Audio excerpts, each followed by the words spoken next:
biurokratija yra tai, kas iš tikrųjų mus žudo. Nereikia tiek popierių, nereikia tiek dokumentų, reglamentų, nes mes tiesiog įsipainiojom, vieni kuria, kiti tikrina, treti pildo kažkokias paraiškas, ketvirti ekspertuoja ir gaunasi, kad mes vis tokie bepročiai, kažkokių, nežinau, dokumentų, reglamentų ir patikrų vergai.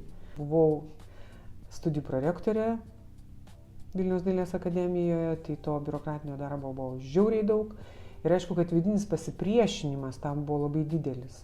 Tai jeigu būdama administratorė aš negaliu priešintis, nes kitaip negalės vykti studijų programos dailės akademijoje, tai meninėmis priemonės aš galiu parodyti savo protestą prieš biurokratiją.